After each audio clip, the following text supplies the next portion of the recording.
Orang tuaku pun mempercayai ceritaku tadi. Namun di dalam hatiku merasa bersalah telah membohongi mereka, namun ini semua demi kebaikan mereka juga.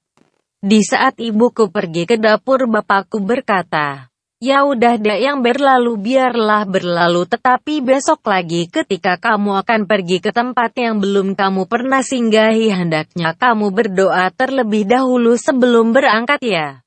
"Iya Pak," jawabku. Bapakku lalu menghampiriku sambil mengelus kepalaku sambil seperti membaca doa. Aku hanya diam saja sambil melanjutkan makanku.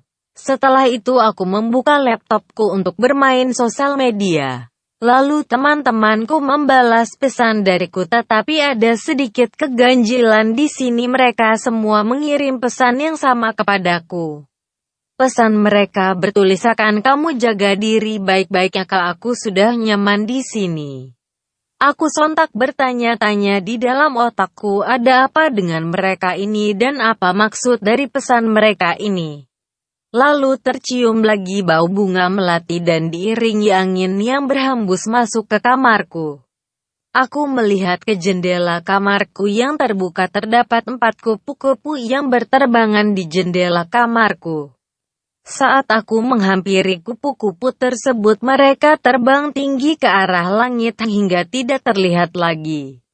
Lalu aku bermain sosial mediaku lagi sambil melihat-lihat foto dan video serta membaca-baca artikel. Saat aku asiknya bermain-main dengan sosial mediaku, aku menemukan berita kecelakaan yang mana sepertinya berita itu adalah berita kecelakaan mobil kami. Ku baca berita tersebut dari awal hingga akhir. Artikel tersebut berjudul "Terperosoknya Mobil Para Pendaki ke Jurang". Di artikel berita tersebut dituliskan tanggal dan lokasi kejadian serta penyebab kejadian mobil kami terperosok adalah dikarenakan hujan deras yang menyelimuti daerah tersebut. Sehingga jarak pandang menjadi terbatas dan juga jalan yang licin menjadi salah satu faktor penyebab kecelakaan. Mobil kami menabrak pembatas jalan dan oleng langsung masuk ke dalam jurang yang cukup dalam.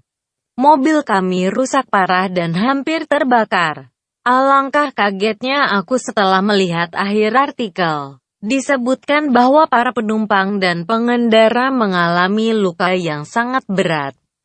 Ditemukan bahwa hanya ada 1 orang yang selamat atas kecelakaan tersebut dan disebutkanlah namaku Rizka. Lalu aku sangat kaget saat membaca artikel tersebut. Aku lalu terpaku dan tidak bisa berkata apa-apa. Mataku mengeluarkan air mata tanpa aku sadari di saat yang bersamaan ibuku masuk ke dalam kamarku.